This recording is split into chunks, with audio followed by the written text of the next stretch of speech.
자매님들 안녕하십니까? 네.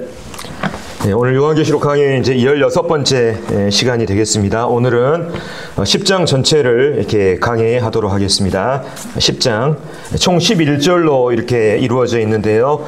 제가 알기로는 이제 요한계시록에서 세 번째로 이렇게 짧은 장으로 알고 있습니다. 자, 앞에 화면 보시면요.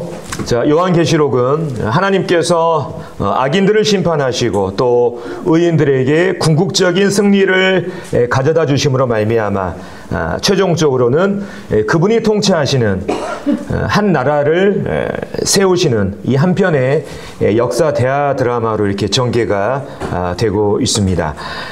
우리가 간혹 드라마나 연극을 보면은 막간이라고 하는 장치가 있어요, 간혹. 근데 이 막간이라고 하는 건 뭐냐면 드라마나 연극에서 한 막이 끝났을 때부터 다음 막이 시작될 때까지 일하는 시간, 그러니까 막과 막 사이에 이렇게 잠시 쉬는 시간을 이렇게 막간이라고 합니다. 그래서 드라마나 연극의 기획자들은 바로 이 막간이라고 하는 장치를 활용해서 시청자들이 그 드라마의 또 연극의 중심 내용을 잘 이해할 수 있도록 이 막간 부분에서 이렇게 보충 설명도 하고요.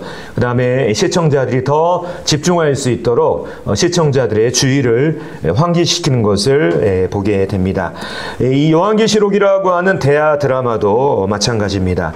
이 드라마의 기획자인 성령께서는 바로 이 요한계시록 중간중간에 이 막간이라고 하는 이 요긴한 장치를 활용하셔서 요한계시록을 읽는 독자들이 더 이 드라마의 내용을 잘 이해할 수 있도록 여기서 보충 설명도 하시고 또 독자들이 더 이 드라마에 몰입할 수 있도록 이렇게 주의를 환기시키기도 하는데, 오늘 우리가 살펴볼 이 10장이 바로 요한계시록의 두 번째 막간에 해당하는 이러한 내용이 되겠습니다. 첫 번째 막간은 바로 이 7장이에요. 이 7장에는 바로 특별한 사람들이 소개되고 있습니다. 바로 이 환난기에 구원받는 사람들 14만 4천과 유대인 14만 4천과 그 다음에 이방인들로 구성된 셀 수 없는 큰 무리, 이 특별한 사람들이 바로 이 7장이라고 하는 막간에서 이렇게 소개가 되고 있고요. 그 다음에 오늘 우리가 살펴본 10장 이 두 번째 막간에는 누가 등장하냐면 특별한 천사가 등장합니다. 특별한 천사, 이따 우리가 살펴보겠습니다만 이 특별한 천사를 통해서 하나님께서는 이제 요한계시록의 전체 주제, 하나님께서 이 세상에 대해서 어떤 계획을 갖고 계시는가, 다시 말하면 이 피조세계 전체를 향한 이 하나님의 계획을 이 독자들에게 다시금 확인시키고 상기시키는 것을 보게 됩니다. 그러면 오늘 먼저 10장을 전체를 한번 읽고 여기에 관련된 강의를 시작하도록 하겠습니다. 요한계시록 10장을 제가 읽겠습니다. 신약성경 408페이지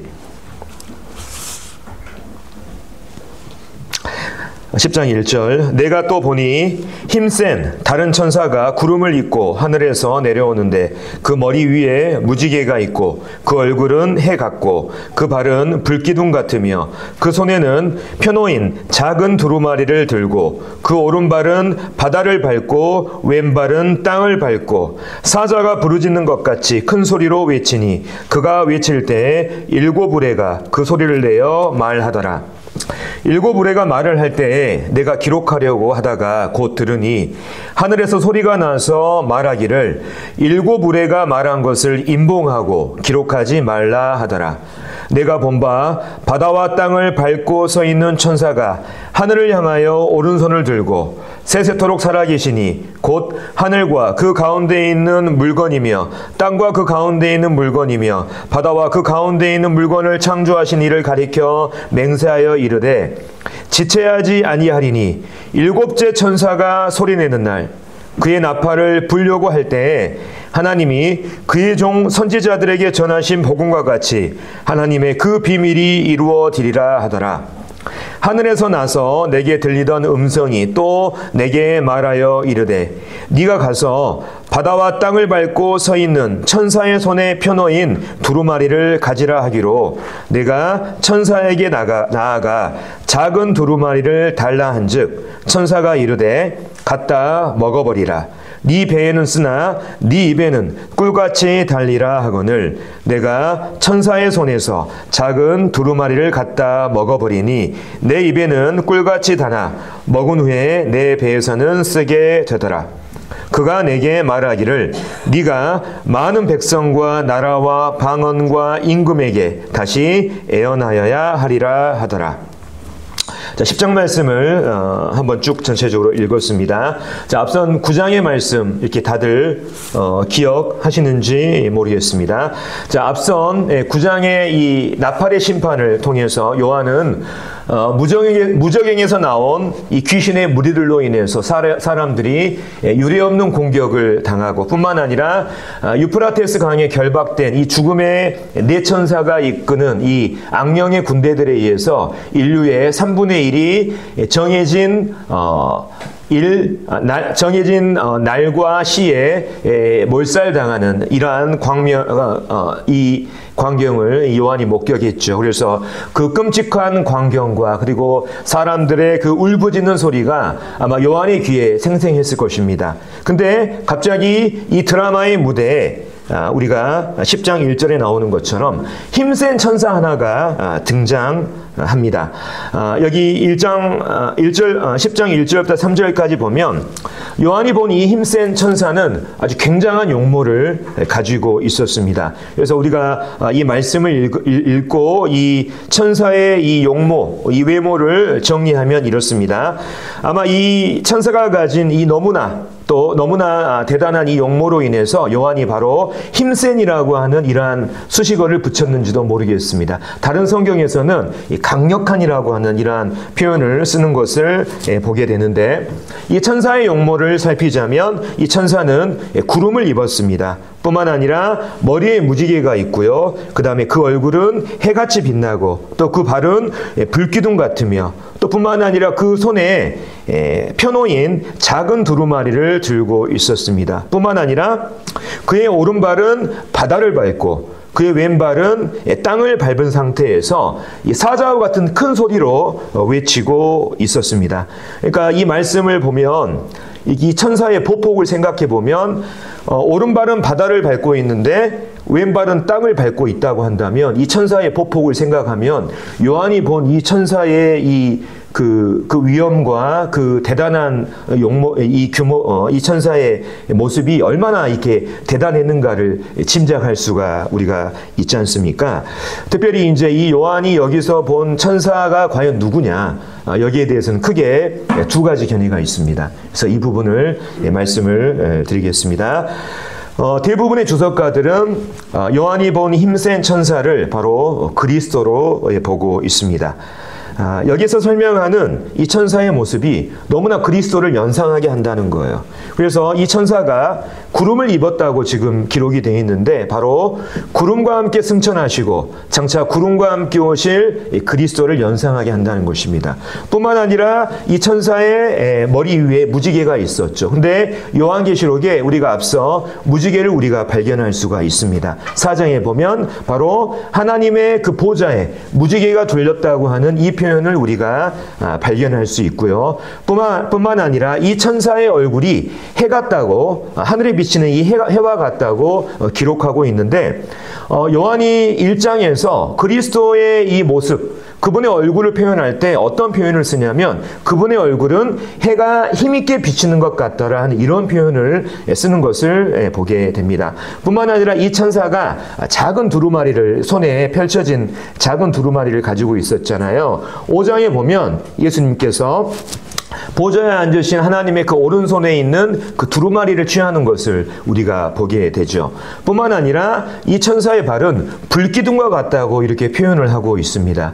1장에서 보면 예수님의 그 모습을 표현할 때 그분의 발은 풀무불에 단련한 빛난 주석과 같다고 하는 이런 표현이 쓰여진 것을 보게 됩니다. 또 이 천사가 한 발로는 바다를 밟고 한 발로는 땅을 밟고 있었잖아요. 이것은 어찌 보면 그리스도가 가지고 계신 그 우주적인 권세를 의미하는 이러한 표현으로 보입니다. 또 이 천사가 사자처럼 부르짖고 있었다고 이렇게 기록되어 있는데 5장에 보면 바로 예수님을 가리켜서 유대 지파의 사자라고 이렇게 말하고 있는 것을 보게 됩니다. 그래서 여러모로 이 기록들을 보면 그리스도를 연상하게 하는 이 표현들이 바로 이 천사에게 사용되고 있는 것이 사실이죠. 그래서 많은 주석가들이 이 천사를 그리스도라고 이렇게 보고 있습니다. 뿐만 아니라 우리가 이 바울 갈라디아서 4장에 나오는 이 바울의 이 기록을 통해서도 이것을 우리가 살펴볼 수 있는데, 바울이 예수님을 가리켜서 하나님의 천사라고 하는 이러한 표현을 쓰는 것을 보게 됩니다. 4장 14절을 읽으면, 갈라디아서 4장 14절을 읽으면, 너희를 시험하는 것이 내 육체에 있으되 이것을 너희가 업신여기지도 아니하며 버리지도 아니하고 오직 나를 하나님의 천사와 같이 곧 그리스도 예수와 같이 영접하였도다. 그리스도 예수를 바울이 하나님의 이 천사라고 표현하는 것을 보게 됩니다. 여기서 말하는 천사는 우리가 알고 있는 일반적인 천사가 아니라 이 천사에 해당되는 헬라어가 앙겔로스라고 하는 이러한 단어거든요. 이 단어의 원래 뜻은 메신저라고 하는 뜻을 가지고 있어요. 하나님의 뜻을 전달하는 메신저. 근데 그 메신저의 일을 이 천사가 담당하고 있었기 때문에, 구약시대에 천사가 주로 담당했었기 때문에 바로 이 앙겔로스라고 하는 단어를 메신저 또는 천사라고 표현한 것입니다. 여기서 말하는 이 하나님의 천사는 바로 우리가 알고 있는 일반적인 날개 달린 이러한 일반적인 천사가 아니라 바로 하나님의 메신저로, 하나님의 이 뜻을 사람들에게 전달하는 그 메신저로서의 천사를 의미하는 것으로 보입니다. 아무튼 바울이 이 갈라디아서 4장에서 예수님을 가리켜서 하나님의 천사라고 하는 표현을 쓰는 것을 보고요. 뿐만 아니라 이제 결정적으로 이제 나중에 우리가 11장에 가면 이 두 증인을 우리가 보게 됩니다. 그래서 환란기 초반에 바로 하나님을 증거하는 이 두 증인의 사역이 나오거든요. 근데 이 두 증인을 가리켜서 이 천사가 뭐라고 하냐면, 내가 나의 두 증인에게 권세를 준다고 하는 이런 표현이 나와 있습니다. 그래서 나의 두 증인이라고 하는 이런 표현을 과연 천사가 쓸 수 있느냐? 예. 우리가 여기에 대해서 의문을 가질 수 있죠. 이건 오직 하나님 또는 그리스도만이 이러한 표현이 가능하다, 이렇게 우리가 생각해 볼 수가 있습니다. 그래서 이러한 여러 종합적인 어떤 이러한 근거들을 통해서 바로 요한이 본 이 힘센 천사는 바로 그리스도다. 그리스도께서 바로 이 천사의 강력한 이 천사의 모습으로 이 요한 앞에 나타나셨다, 이렇게 분별하는 이러한 해석이 하나 있고요. 나머지 하나 해석은 뭐냐면, 이 천사가 그리스도처럼 보이긴 하지만 그리스도는 아니다. 다만 이 신적 대행자의 사명을 수행하는 영광스럽고 권위 있는 천사 중에 한 명이다, 하나다, 이렇게 보는 해석이 있습니다. 그 근거가 뭐냐면, 우리가 그 계시록 1장에 보면 요한이 예수님을 이렇게 만나는 장면이 나옵니다. 그 예수님을 만났을 때 그 심판주로서의 예수님을 보고 그가 너무나 두려웠어요. 그래서 그분의 발 앞에 엎드려서 마치 죽은 자처럼 되었다고 하는 이런 표현을 쓰는 것을 보게 됩니다. 근데 우리가 방금 읽은 10장에서는 만약 이 천사가 그리스도라고 한다면 요한은 아마도 그분 앞에 엎드려서 경의를 표했을 것입니다. 뿐만 아니라 나중에 10장 9절에 보면 그 천사에게 있는 이 두루마리를 달라고 하는 이 표현을 쓰는 것을 보게 되거든요. 여기서 달라고 하는 것은 명령어예요. 그래서 과연 이 천사가 그리스도라고 한다면 이 달라라고 하는 이 명령어를 요한이 썼을 수 있겠냐, 이러한 해석이 있습니다. 그래서 이 힘센 천사는 그리스도처럼 보이지만 그리스도가 아니라 바로 그리스도와 하나님 이 보좌 옆에 있으면서 그분들의 이 신적 대행자의 사명을 수행하는 천사 가운데 하나다, 이러한 해석이 있습니다.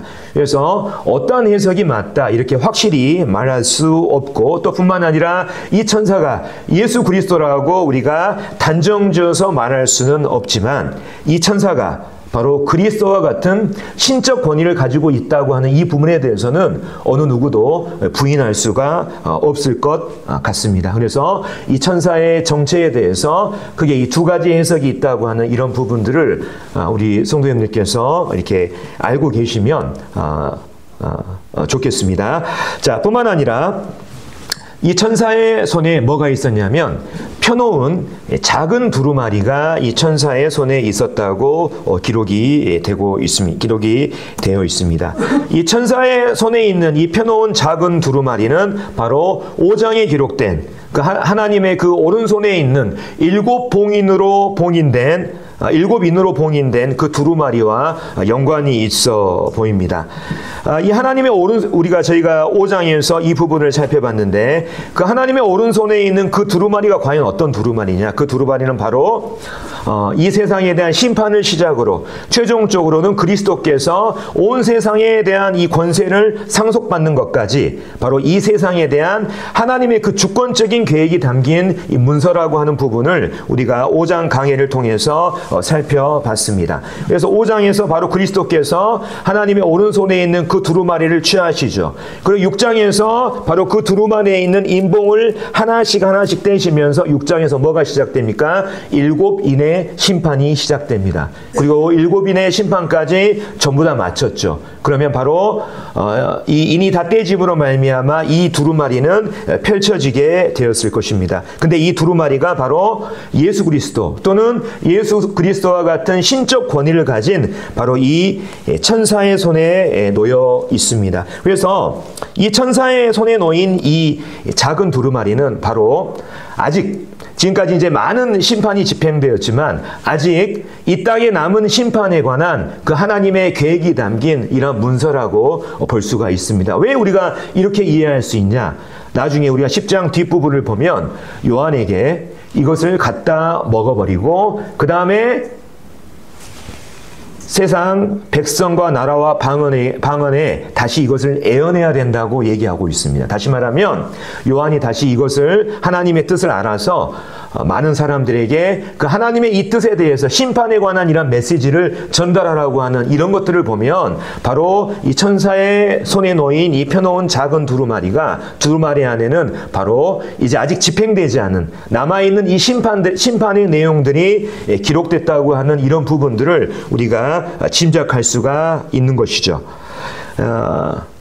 특별히 이제 이 천사가 외칠 때 3절에 보면 이제 7우레라고 하는 이 단어가 등장합니다. 7우레가 여기에 반응을 했습니다. 그래서 이 7우레가 어떤 말을 했죠. 근데 이 말은 뭐냐, 어떤 말이었냐면 요한이 분명히 들을 수 있는 말이었고 분명한 메시지가 있는 말이었어요. 그렇기 때문에 요한이 그것을 들었고 분명한 메시지가 있는 것이었기 때문에 요한이 그것을 기록하려고 했습니다. 근데 갑자기 하늘에서 한 음성이 났습니다. 네가 지금 들었던 거 인봉하고 기록하지 말고 그것을 비밀 가운데 덮어두라고 하는 이런 한 음성이 있는 것을 보게 됩니다. 그래서 이제 많은 주석가들이 여기에 대해서 굉장히 이제 의문을 가지고 있습니다. 과연 여기에 나오는 7우레가 과연 뭐냐? 그 다음에 여기 7우레가 뭔 얘기를 했다고 하는데 도대체 무슨 얘기를 했을까? 여기에 대한 많은 이렇게 의문을 가지고 많은 사람들이 연구를 했습니다. 그래서 이제 제가 이렇게 책을 통해서 공부한 바에 의하면 이런 의견들이 있어요. 7우레에 대해서. 7우레라고 하는 것은 바로 7인과 나팔과 이 대접의 심판을 집행하는 그 7천사를 말하는 것이다. 이러한 견해가 있고, 또 어떤 견해는 뭐냐면 바로 우리가 요한계시록 앞부분에 보면 성령을 가리켜서 하나님의 7영이라고 하는 표현이 있습니다. 바로 이 7우레가 바로 성령을 의미하고 있다. 또 어떤 분들은 시편 29편을 가리켜서 거기에 보면은 하나님의 음성이 이렇게 우레처럼 들리는 이런 표현들이 나오거든요. 이 7우레는 바로 하나님의 음성이다. 이렇게 분별하는 분들이 있습니다. 근데 정확한 증거는 없습니다. 다 짐작할 뿐이죠. 성경에서 왜냐하면 이것을 명확하게 말하고 있지 않기 때문입니다. 뿐만 아니라 아까 말씀드린 것처럼 과연 7우레가 도대체 뭘 외쳤길래 요한이 그것을 적으려고 했을까? 그 메시지에 대해서 궁금해하는 사람들이 많이 있었습니다.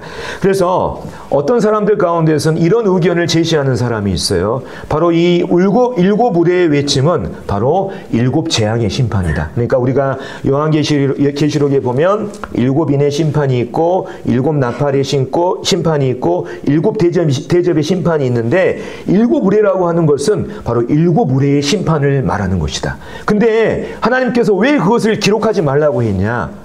일곱 인간 나팔과 대접의 심판도 인간이 견디기에 너무나 이렇게 힘든 것인데 거기에 이 일곱 우레의 재앙마저 이 땅에 쏟아진다면 사람이 도저히 버틸 수가 없다는 것이죠. 그래서 하나님께서 은혜를 베푸심으로 말미암아 그 일곱 우레의 심판을 취소시켰다고 하는 이러한 견해를 제시하는 사람도 있어요. 근데 정확하지 않습니다. 이것도 이제 추측에 불과한 것이죠. 그래서 결론적으로 말씀드리면 우리는 일곱 우레의 정체가 무엇인지, 일곱 우레가 과연 무엇을 얘기했는지 우리는 도저히 알 길이 없습니다. 왜? 성경이 그것을 말해주지 않기 때문이죠.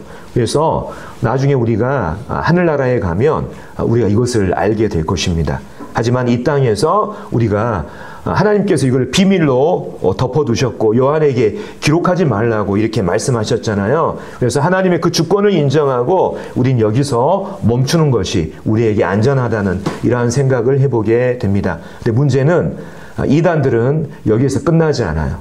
이단들은 하나님의 주권을 인정하지 않습니다. 그 하나님의 그 주권을 넘어서서 사사로운 해석을 통해서 뭔가 특별한 것, 깊은 것을 그들이 주장하죠.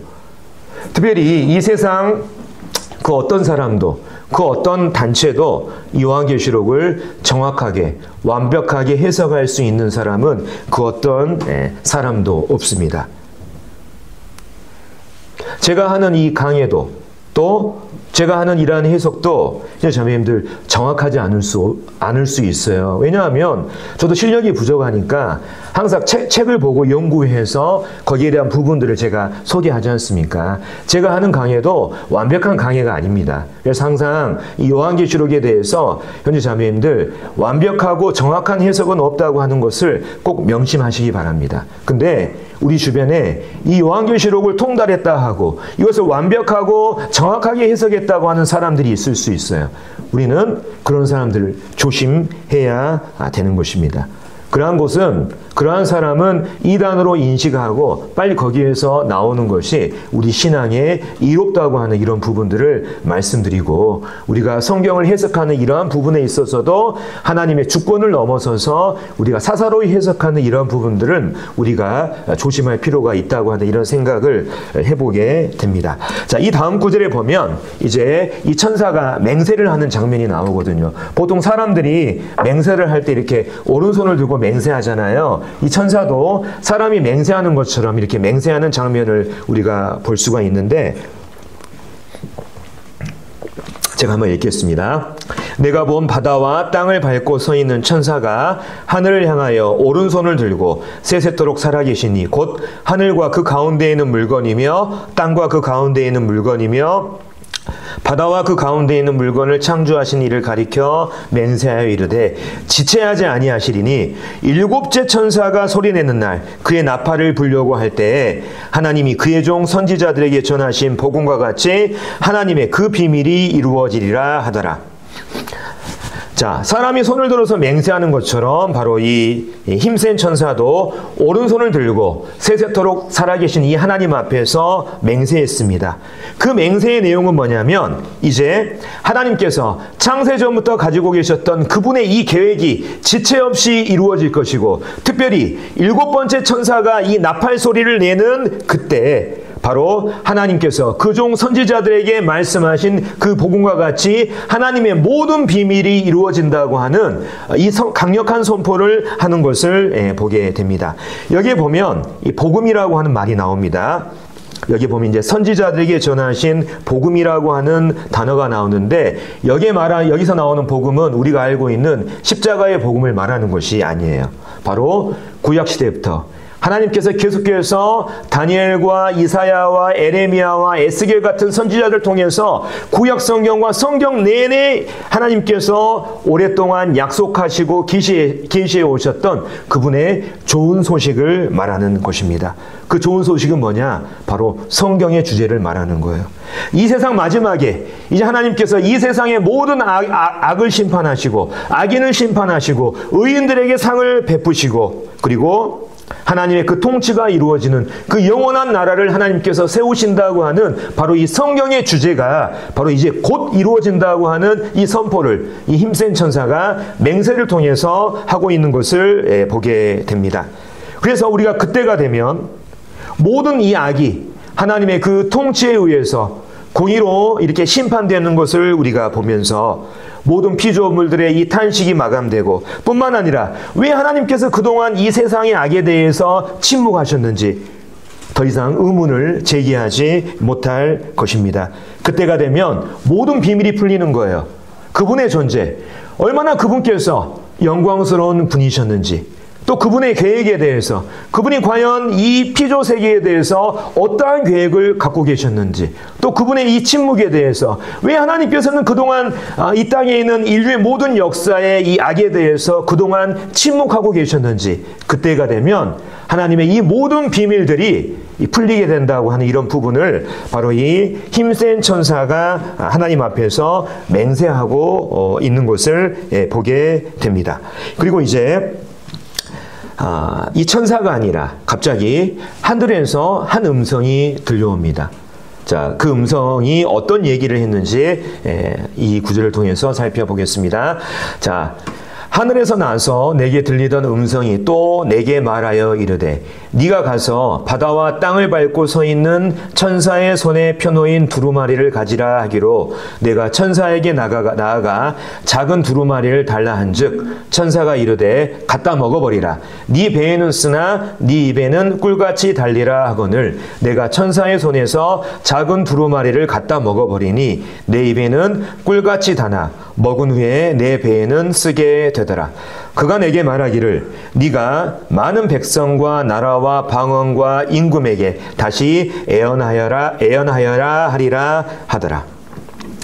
이제 요한은 하늘에서 나오는 한 음성을 통해서 그 음성의 주인공으로부터 그 천사의 손에 놓인 이 작은 두루마리를 가져다가 먹으라고 하는 이런 명령을 듣게 됩니다. 자, 이것은 구약 성경의 에스겔서 말씀을 우리에게 연상을 시키고 있어요. 에스겔서 2장 이렇게 8절부터 3장까지 쭉 말씀을 보면 하나님께서 에스겔에게 애곡과 재앙이 이렇게 기록된 그 두루마리를 먹고 그 내용을 이스라엘 사람들에게 선포하라고 하는 이런 메시지를 에스겔서 2장과 3장이 하는 것을 보게 되거든요. 그래서 성도님들 이렇게 이해하기 쉽게 제가 필요한 부분들만 발췌를 했습니다. 자, 한번 읽어보도록 하겠습니다. 너 인자야, 여기서 너는 에스겔을 말합니다. 너 인자야, 내가 네게 이르는 말을 듣고 그 패역한 족속같이 패역하지 말고 네 입을 벌리고 내가 네게 주는 것을 먹으라 하시기로 내가 보니 보라 한 손이 나를 향하여 펴지고 보라 그 안에 두루마리 책이 있더라. 내가 그것을 내 앞에 그가 그것을 내 앞에 펴시니 그 안팎에 글이 있는데, 이것은 요한계시록 5장에 있는 하나님의 그 오른손에 있는 그 두루마리하고 비슷한 표현이에요. 거기도 안팎으로 글이 써졌지 않습니까? 그 글이 있는데 그 위에 애가와 애곡과 재앙의 말이 기록되었더라. 그러니까 우리가 5장에 보면 그 두루마리에 하나님의 그 심판이 담긴, 하나님의 심판 계획이 담긴 이 땅에 그 재앙이 담긴 글로 볼 수 있는 이유가 바로 이러한 말씀 때문에 그러는 것입니다. 그래서 그 재앙의 말이 기록되었는데 하나님께서 이렇게 말씀하셨습니다. 내게 이르시되 인자야, 내가 네게 주는 이 두루마리를 네 배에 넣으며 네 창자에 채우라 하시기에 내가 먹으니 그것이 내 입에서 달기가 꿀 같더라. 그가 또 내게 이르시되 인자야, 이스라엘 족속에게 가서 내 말로 그들에게 고하라. 그러나 이스라엘 족속은 이마가 굳고 마음이 굳어 내 말을 듣고자 아니하리니 이는 내 말을 듣고자 아니함이니라. 내가 근심하고 분한 마음으로 가니. 그러니까 마음이 이제 썼다고 하는 이런 것들 이제 우리가 보게 되죠. 그래서 과거 우리 이 에스겔서 말씀을 보면 하나님께서는 마음이 굳고 패역한 이 이스라엘 백성에게 선지자로서 가서 말하라고 에스겔을 이렇게 부르셨습니다. 이 에스겔은 여기에 나와 있는 것처럼 애가와 애곡과 재앙의 말로 가득한 이 두루마리를 먹고 그 다음에 이스라엘에 가서 그것을 전파하라고 하는 이런 명령을 받았습니다. 에스겔이 그것을 먹었을 때 꿀처럼 달았습니다. 하지만 그것을 전파하러 나갔을 때 그 굳은 마음을 가진 이스라엘 사람들이 그것을 듣지 않으려고 하는 것을 깨닫고 그 마음 가운데 근심하고 분한 마음이 들었어요. 다시 말하면 낙심하고 쓴 마음으로 자신의 임무를 수행하는 이러한 장면이 에스겔서 2장과 3장에 기록이 되어 있습니다. 마찬가지로 요한이 경험한 것은 바로 이 구약성경 에스겔에서 선지자 에스겔이 경험한 것과 비슷했습니다. 요한은 이 천사의 손에 있는 작은 두루마리를 가져다가 그것을 먹었어요. 두루마리를 먹은다고 하는 이 표현은 어떤 뜻을 가지고 있냐면 바로 두루마리에 쓰인 그 하나님의 뜻을 알고 자신의 것으로 완전히 소화한다고 하는 이런 뜻을 가지고 있습니다. 그러니까 우리가 신자들이 어때요? 하나님의 말씀을 읽고 하나님의 말씀의 뜻을 알고 그 하나님의 말씀을 내 것으로 완전히 소화할 때 우리 마음 가운데 꿀 같은 기쁨이 있지 않습니까? 요한 역시 그 내용을 알게 됐을 때 하나님의 뜻을 알았을 때 꿀같이 그것이 달았다고 고백하고 있습니다. 하지만 요한은 에스겔 선지자가 그랬던 것처럼 그 메시지가 사람들의 완악한 그 저항과 불신 가운데 부딪힐 것이라는 것을 그는 알았던 것이죠. 그 결과 이제 하나님의 그 혹독한 그 진노의 심판이 이 땅에 펼쳐질 것을 생각하자 그의 마음이 근심이 되었고 몹시 쓰라렸던 것으로 이렇게 생각해 볼 수가 있습니다. 그래서 하나님의 말씀이 증거된다 그래서 모두가 환영하는 것은 아니라고 하는 이것을 우리가 알 수가 있는 것입니다. 그리고 마지막으로 이제 11절에서 요한이 마지막 사명을 다시 한번 받게 되죠. 그가 가진 사명을 하나님께서 다시금 재확인시켜 주는 것을 보게 됩니다. 그가 내게 말하기를 네가 많은 백성과 나라와 방언과 임금에게 다시 애언해야 된다. 그래서 이 애언의 내용이 뭐겠습니까? 이제 이 땅에 펼쳐지는 남은 심판에 관한 이러한 이야기. 그 다음에 앞으로 이 땅에 사는 사람들의 이 최종적인 운명, 다시 말하면 악인과 의인의 이 최종적인 운명이 과연 어떻게 될 것인가, 뿐만 아니라 장차 그리스도의 나라가 어떻게 임할 것인가 하는 이런 모든 남은 내용이 바로 이제 요한계시록 이 10장 이후로 계속해서 요한을 통해서 증거되고 있는 것을 보게 됩니다. 자, 그래서 우리가 지금 간략하게 이제 10장은 11절까지 이루어졌기 때문에 강의 시간이 이렇게 짧을 수가 있습니다. 그래서 우리가 짧게 이 10장의 내용을 살펴봤습니다. 아까 말씀드린 것처럼 10장은 이 드라마나 연극의 막간, 삽입 부분에 해당하는 내용이라고 말씀드렸어요. 중심 줄거리에서 약간 벗어난 이러한 내용입니다. 하지만 중심 내용을 담고 있지 않지만 하나님께서는 이 장을 통해서 이 세상에 대한 하나님의 그 계획을 다시금 요한에게 확인시키고 상기시키는 것을 보게 됩니다. 이것은 요한에게만 해당되는 것이 아니에요. 바로 요한계시록을 읽는 우리 모든 성도들에게 하나님의 그 계획을 다시금 이 10장을 통해서 상기시켜주고 확인시켜주고 있는 것입니다. 하나님의 그 계획은 뭡니까? 앞에서 말씀드린 것처럼 하나님께서는 반드시 악인들을 심판하시고 의인들에게 상을 베푸시고 뿐만 아니라 이 땅의 마지막에 그 하나님과 그리스도의 이 통치가 있는 그 나라가 임한다고 하는 이 계획을 다시금 요한뿐만 아니라 이 요한계시록 10장을 읽는 모든 성도들에게 이것을 다시금 확인시켜 주고 있는 것을 보게 됩니다. 특별히 우리는 살아가면서 하나님의 계획을 잊고 살 때가 많아요. 하나님께서 이 세상에 대해서 과연 어떤 계획을 갖고 계시는지 우리가 알고는 있지만 때로는 그것을 잊고 사는 경우가 있습니다. 하지만 오늘 우리가 이 읽은 이 10장의 말씀을 통해서 하나님의 계획이 분명히 성취된다고 하는 이런 부분들을 우리 마음 가운데 다시금 새기는 이러한 시간이 됐으면 좋겠습니다. 자, 시간이 이제 남기 때문에 제가 오늘 이 요한계시록 10장과 관련된 이제 좀 교리적인 부분들을 제가 좀 설명을 이렇게 좀 하고자 합니다. 성경에 보면 계속해서 우리가 나팔 나오지 않습니까? 지금 우리가 지금까지 9장까지 우리가 해가지고 7나팔의 심판 중에 6번째 이렇게 나팔의 심판을 우리가 살펴봤잖아요. 여기도 보면 10장에 이런 말씀이 있습니다. 7째 천사가 소리내는 날 그의 나팔을 불려고 할 때, 아직 7째 천사가 나팔을 불지는 않았지만 이제 7째 천사가 나팔을 부는 이러한 순간이 있다고 하는 거예요. 다시 말하면 이 마지막 나팔이 남겨져 있다고 하는 이것을 우리가 알게 됩니다. 자, 근데 이제 문제는 뭐냐면, 자, 성경에 보면 여러 나팔 소리가 나옵니다. 자, 우리가 방금 요한계시록 10장, 또 우리가 지금 계속 보고 있는 7나팔의 심판에 대해서 이 나팔이 나오지 않습니까? 근데 또 다른 나팔이 나와요. 어디에 나오냐면 데살로니가전서, 그 다음에 고린도전서의 나팔이 나옵니다. 자, 나팔 소리가 나오는데 데살로니가전서 4장 16장에 보면 이런 말씀이 있습니다. 주께서 호령과 천사장의 소리와 하나님의 나팔 소리로 친히 하늘로부터 강림하시리니 그리스도 안에서 죽은 자들이 먼저 일어나고 그 후에 우리 살아남은 자들도 그들과 함께 구름 속으로 끌어올려 공중에서 주를 영접하게 하시리니 우리가 항상 주와 함께 있으리라. 성경에는 하나님의 나팔 소리가 울리면 바로 그리스도 안에서 죽은 자들이 먼저 일어나고 살아남은 사람들도 공중으로 들림을 받는 특별한 사건에 대해서 소개하고 있어요. 뿐만 아니라 고린도전서에 보면 또 나팔이 또 나옵니다. 보라, 내가 너희에게 비밀을 말하노니 우리가 다 잠잘 것이 아니요 마지막 나팔에 순식간에 호련히 다 변화하리니 나팔 소리가 나매 죽은 자들이 썩지 아니할 것으로 다시 살아나고 우리도 변화되리라. 고린도전서에 보면 마지막 나팔 소리가 나면 죽은 자들이 썩지 아니할 것으로 살고 또 살아있는 사람들도 주님과 같은 영광스러운 몸으로 변화되는 이 사건에 대해서 소개하고 있어요.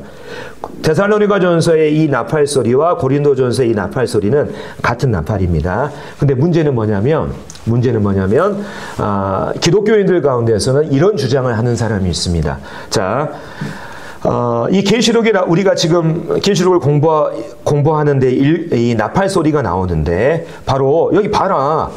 여기 보면 계시록에 보면 7번째 천사가 이렇게 나팔을 부는 장면이 있지 않느냐. 이게 바로 마지막 나팔이지 않냐. 그래서 이 성도의 이 휴거라고 하는 것이 바로 우리가 이 환난 전에 이렇게 들림을 받는 것이 아니라 환난 중간에, 환난은 충분히 견디다가 이 7번째 요한계시록에 있는 이 마지막 나팔이 울리게 될 때 그때 휴거되는 거야. 교회도 환난을 통과해야 돼. 이렇게 주장하는 사람이 있어요. 그러니까 여기 계시록에 있는 7번째 나팔, 이 마지막 나팔하고 이 고린도전서와 데살로니가전서에 있는 이 나팔을 같은 것으로 보는 것이죠. 무슨 말씀인지 지금 이해되시죠? 그러한 생각을 가진 사람들이 있다고 하는 거예요. 그래서 그 사람들이 주장할 때 교회도 봐라, 환난을 겪게 되잖아. 이렇게 주장한다고요. 근데 우리가 성경을 볼 때 중요한 건 뭐냐면, 자, 단어뿐만 아니라 문맥 전체를 통해서 성경을 해석하는 이러한 지혜들이 우리에게 필요합니다. 자, 요한계시록에 있는 7째 천사가 부는 이 나팔은 어떤 나팔이냐면 순서적인 나팔이에요. 첫 번째 나팔, 두 번째 나팔, 세 번째 나팔, 네 번째 나팔 할 때 이 순서적인 나팔을 의미합니다. 하지만 여기 고린도전서에 나와 있는 이 마지막은 어떤 의미를 가지고 있냐면 바로 순서적인 마지막이 아니라 첫 번째와 비교되는, 또 첫 번째와 대도되는 의미로서의 그 마지막이라는 의미를 가지고 있습니다. 제가 이제 이 부분을 천천히 말씀을 드리도록 하겠습니다. 자, 우리가 성경을 읽을 때요, 똑같은 단어를 할지라도 문맥에 맞춰서 해석하는 이게 정말 중요합니다. 그래서 이러한 지혜가 없으면 해석도 달라지고, 뿐만 아니라 우리가 이거 해석을 하면 분별이라고 하는 것을 하잖아요. 그러면 이 실행하는 것도 달라지게 돼요. 자, 빌립보서를 제가 예로 들어보겠습니다. 여러분들이 빌립보서를 우리가 읽다 보면 구원이라고 하는 단어가 총 몇 번 등장하냐면 4번 등장합니다. 찾아보시면 여러분이 알 거예요. 근데 이 네 번이 전부 다 다른 의미를 가지고 있어요. 구원이라 그래서 다 똑같이 우리가 생각하는 이러한 거듭남을 의미하는 것이 아닙니다. 자, 이 부분을 말씀을 드리겠습니다. 왜 문맥에 맞춰서 성경을 해석해야 되는지, 똑같은 단어라 할지라도. 자, 이 구원이 빌립보에서 첫 번째로 등장하는 게 빌립보서 1장 19절이에요. 제가 읽겠습니다. 이것이 너희의 강구와 예수 그리스도의 성령의 도우심으로 나를 구원에 이르게 할 줄 아는 거로. 여기서 말하는 구원은 뭐냐면 바로 바울이 감옥에서 풀려나는 것을 구원이라고 하고 있어요. 지금 바울은 감옥에 갇혀서 편지를 쓰고 있는 상태입니다. 그래서 바울이 말하기를 여러분들 이 빌립보 성도들의 기도와 성령의 도우심으로 말미암아 내가 감옥에서 풀려날 것을 내가 알고 있습니다. 이런 의미로 구원이 쓰이고 있는 거예요. 무슨 말씀인지 이해되셨죠? 두 번째, 구원이라고 하는 단어가 빌립보서 1장 28절에 나옵니다. 이것이 그들에게는 멸망의 증거요 너희에게는 구원의 증거니 이는 하나님께로부터 나는 것이라. 여기서 말하는 구원은 우리가 잘 알고 있는 거듭남이라고 하는 이런 뜻을 가지고 있습니다. 똑같은 구원이라도 다르죠. 세 번째가 어디 나오냐면 빌립보서 2장 12절에 나옵니다. 두렵고 떨림으로 너희 구원을 이루라. 여기서 말하는 구원은 뭐냐면 거듭난 신자들의 삶, 성화를 말하는 거예요. 단순한 거듭남이 아니라 그 거듭남을 너희들이 증명할 수 있는 성화의 삶을 지금 살라고 하는 거예요. 그 성화를 의미하는 이 구원이 여기 세 번째 의미로 쓰였습니다. 마지막 구원이 어디에 있냐면 빌립보서 3장 21절에 나와 있어요. 그러나 우리의 시민권은 하늘에 있는지라 거기로부터 구원하는 자 곧 주 예수 그리스도를 기다리려니 그는 만물을 자기에게 복종하게 하실 수 있는 자의 역사로 우리의 낮은 몸을 자기 영광의 몸의 형체와 같게 변하게 하시리라. 여기서 말하는 구원은 뭐냐면 영화를 얘기하는 거예요. 장차 신자들이 주님을 만나게 됐을 때 주님과 같은 영광스러운 몸의 형체로 변화되는 그 영화, 거기 문맥에 나와 있지 않습니까? 우리의 낮은 몸을 자기 영광의 몸의 형체와 같이 변하게 하신다. 똑같은 구원이라 할지라도 빌립보에서 총 4번 쓰였는데 구원의 의미가 전부 다 각각 다르게 쓰이고 있는 것을 보게 됩니다. 그러니까 이게 우리에게 지금 말해주는 건 뭐예요? 성경을 읽을 때 먼저 우리가 문자 중심으로 해석해야 되지만 더 중요한 게 뭐냐면 문맥에 맞춰서 해석해야 된다는 것이 중요하다는 것을 우리에게 지금 알려주고 있는 거예요. 이단들의 특징이 뭐냐면 자기들의 필요한 것만, 문맥을 고려하지 않습니다. 자기에게 필요한 것만 딱딱 구절만 빼앗가지고 그것을 짜 맞춰가지고 자기들이 원하는 교리와 주장들을 만들어내지 않습니까? 그게 이단들의 특징인 거예요. 성경을 잘못 해석하니까 그러한 상황들이 생기는 것입니다. 하지만 우리는 어떻습니까? 성경을 보더라도 바로 우리가 이 빌립보서에 나오는 이 구원의 의미가 다른 것처럼 우리가 문맥에 맞춰서 성경을 해석하는 그 분별력과 지혜가 필요한 거예요. 자, 이제 다시 원래대로 돌아가겠습니다. 자, 문맥에 맞춰서 성경을 해석하는 이런 부분들. 자, 고린도전서 15장의 전체 문맥은 뭘 다루고 있냐면 신자들의 부활을 다루고 있어요. 그래서 고린도전서 15장을 부활장이라고 우리가 말하고 있지 않습니까? 그래서 자, 그 부활을 이 바울이 고린도 교회 성도들에게 신자들의 부활의 이 당위성을 설명하면서 이러한 문구들을 쓰는 것을 보게 됩니다. 고린도전서 15장 45절에 보면 기록된 바 첫사람 아담은 생명이 되었다 함과 같이 마지막 아담은 살려주는 영이 되었나니. 다시 말하면 첫사람 아담과 마지막 아담을 바울이 이 부활과 관련돼서 비교하고 있는 것을 보게 됩니다. 구체적으로 말하면 첫사람 아담은 바로 육체적인 생명을 부여받았다는 거예요. 이 생명이 되었다고 하는 것은 그 의미를 가지고 있습니다. 첫사람 아담은 육체적인 생명을 부여받았지만 마지막 아담, 여기서 마지막 아담 누굽니까? 그리스도께서는 바로 사람들에게 영생을 주시는 분이라는 거예요. 첫사람 아담과 마지막 아담인 그리스도를 비교 대조하고 있는 것을 보게 됩니다. 무슨 말씀인지 이해되셨죠? 첫사람 아담은 하나님으로부터 육체적인 생명을 부여받는 이러한 존재밖에 안 됐지만 마지막 아담 그리스도는 모든 사람을 살려주는 영생을 주는 이러한 분이라고 하는 이 비교 대조의 의미로 마지막이라고 하는 단어가 지금 쓰이고 있는 것을 보게 돼요. 뿐만 아니라 그 뒤에 있는 15장 47절에 보면 첫사람과 둘째 사람이 나옵니다.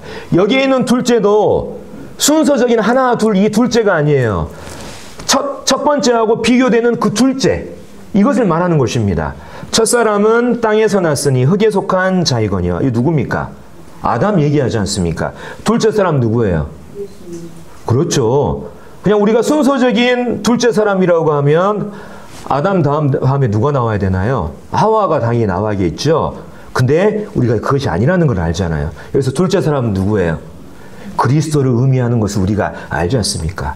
첫사람 아담은 흙에 속한 사람이다. 흙으로 만들어졌지만 바로 둘째 사람인 그리스도께서는 하늘에 속한 이런 분이라고 하는 것을 얘기하고 있죠. 여기서 둘째라고 이 단어 자체도 그냥 문자적인 첫째, 둘째를 말하는 것이 아니라 어떻습니까? 첫 번째하고 비교, 대조되는 의미로 둘째라고 하는 이 단어가 사용된 거예요.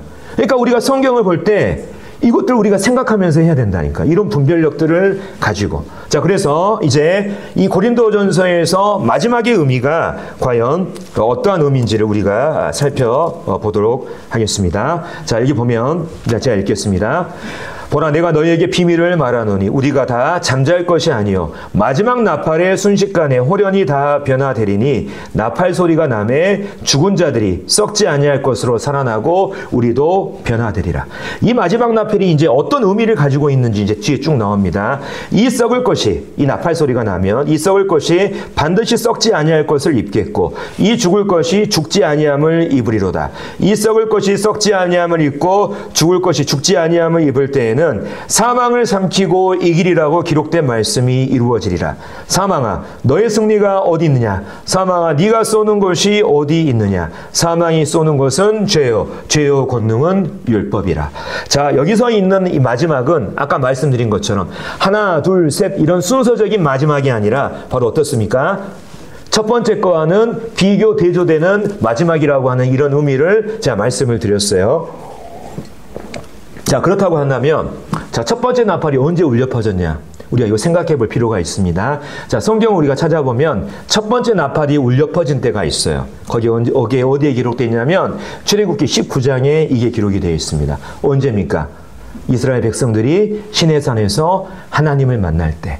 그 나팔 소리에 의해서 그들이 하나님 앞에 소집된 것입니다. 제가 읽겠습니다. 셋째 날 아침에 우레와 빽빽한 구름이 산 위에 있고 나팔 소리가 매우 크게 들리니 진중에 있는 모든 백성이 다 떨더라. 모세가 하나님을 맞으려고 백성을 거느리고 진에서 나오매. 자, 첫 번째 나팔 소리가 바로 여기에서 울렸어요. 자, 나팔 소리의 기능에 대해서 우리가 요한계시록 강의 시간에 배웠죠. 어떤 기능을 가지고 있습니까? 두 가지. 첫 번째는 하나님의 백성을 소집할 때 나팔이 울렸고, 두 번째, 심판을 경고하고 선포할 때 성경에서 나팔이 울린다고 하는 이런 부분들을 제가 이미 강의 시간에 말씀드렸잖아요. 바로 여기 첫 번째 기능처럼 바로 이 나팔 소리가 났을 때 바로 이스라엘 백성들이 하나님 앞에 소집이 된 거예요. 근데 이 하나님 앞에 소집돼서 그들이 뭘 받았습니까? 뭘 받았어요, 여기에서? 율법을 받았잖아요. 율법을 수여받았지 않습니까? 그래서 그 율법은 어떤 기능을 가지고 있어요? 사람을 정죄하고 사람을 사망에 이르게 하는 이러한 기능을 가지고 있었던 거예요. 그러니까 첫 번째 나팔을 통해서 이 세상에 뭐가 들어왔냐면 사망과 정죄가 들어온 거예요. 근데 첫 번째 나팔은 이 세상에 사망과 정죄를 가져왔지만 두 번째 마지막 나팔은 뭐냐? 바로 신자들에게 울리는 그 나팔은 뭐냐면 바로 생명과 부활을 가져다 주는 그러한 나팔이다. 첫 번째 나팔, 시내산에서 울렸던 그 첫 번째 나팔과 비교되는 그 나팔로서의 의미가 바로 이 마지막이라고 하는 이 단어에 사용이 되는 것입니다. 그래서 노란색으로 제가 기록한 것처럼 바로 이 마지막 나팔이 사망을 가져왔고 율법을 가져왔잖아요. 이것과 연관시켜서 바울이 이 마지막이라고 하는 이러한 표현을 쓰는 것을 우리가 보게 됩니다. 그래서 정리를 하면 첫 번째 나팔이 울릴 때 이스라엘은 하나님 앞으로 소집돼서 율법을 수여받고 정죄와 사망을 경험했습니다. 하지만 첫 번째 나팔과는 달리 이제 마지막 나팔이 울리게 될 때 순서적인 마지막이 아니라 그 마지막 나팔이 울리게 될 때 그리스도 안에 있는 신자들은 이제 그분 앞으로 소집이 되는 거예요. 뿐만 아니라 부활과 생명을 경험하게 된다고 하는 것이 지금 바울이 지금 말하고자 했던 바예요. 그래서 어떻습니까? 요한계시록에 있는 그 7나팔의 그 나팔하고 고린도전서에 나오는 그 마지막 나팔하고는 전혀 다른 거예요. 차이를 보면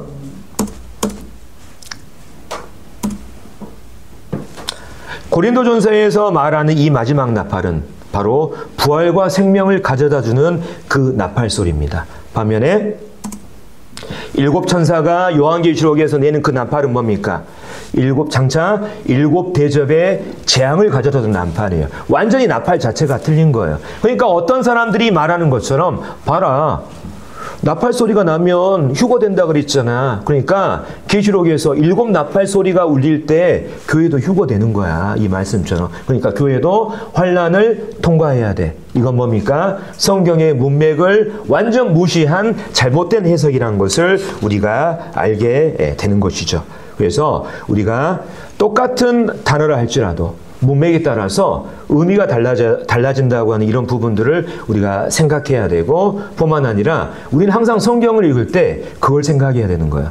단어 자체에만 집중하는 것이 아니라 과연 이 문맥을 통해서, 이 문맥 전체 주제가 뭔지를 통해서 그 주제와 그 중심적인 뜻들을 이끌어내는 이러한 실력들이 우리에게 필요한 것입니다. 그렇기 위해서는 현재 자매님들께서, 저도 잘하고 있는 것은 아니지만 책도 많이 보셔야 되고 성경도 많이 읽으셔야 되고 공부하셔야 되는 거예요. 뿐만 아니라 우리 자녀들에게도 책을 많이 읽혀야 됩니다. 근데 제가 이제 학교에서 근무하고 있잖아요. 애들이 도무지 책 안 읽습니다. 그러니까 학교에서 책을 안 읽으니까 학교에서 이제 예산을 하도 이제 종이책도 안 읽고 하다 보니까 예산을 들여가지고 온라인으로 읽을 수 있는 이러한 책들이 있잖아요. 이런 것들을 읽게 해요. 근데 우리가 세상의 아이들은 그렇다 할지라도 우리 자녀들은 정말 책을 많이 읽혀야 됩니다. 왜냐하면 성경 읽어야 되지 않습니까? 성경을 읽으면 해석할 줄 알아야 되잖아요. 근데 평상시에 책을 읽지 않은 사람이 어떻게 성경을 봤을 때 이것을 독해하고 이 뜻을 도출해낼 수가 있겠어요? 책을 읽는 훈련이 잘 돼야지 성경을 읽는 훈련이 될 수 있는 거예요. 책을 읽는 훈련을 통해서 책을 해석할 수 있을 때 마찬가지로 그것들이 성경을 읽을 때 성경 해석에 많은 도움이 되는 것입니다. 믿지 않는 사람들 책 안 읽고 그냥 영상 보고 그것으로 단순하게 끝내고 하지만, 우리가 적어도 우리의 자녀들만큼은 집에서 책 많이 읽히고 독해하는 이런 연습을 시켜야 돼요. 그래야 아이들이 성경을 읽고 아이들이 성경을 바르게 해석하죠. 물론 성경을 해석하는데 이러한 성령의 이 조명도 분명 필요하겠지만 성경이 문자로 돼 있지 않습니까? 글로 돼 있고. 그렇기 때문에 평상시에 우리 아이들과 또 우리들도 책을 읽는 연습을 많이 해야 되는 거예요. 그래서 그런 부분들을 제가 말씀을 드립니다. 그래서 오늘 이제 10장 강의를 전체적으로 마치는데, 다시 한번 우리가 살아가면서 하나님의 이 계획, 이 땅을 향한 하나님의 계획을 우리 계속해서 마음 가운데 새기면서 살아가면 좋겠습니다. 이제 다음 장이 이제 11장입니다. 근데 이제 이 11장은 요한계시록에서 가장 해석하기 어려운 장으로 알려져 있습니다. 성도님들, 이게 강해가 잘 이렇게 진행될 수 있도록 또 이 시간을 위해서 기도해 주시기 바랍니다. 이상으로 마치겠습니다.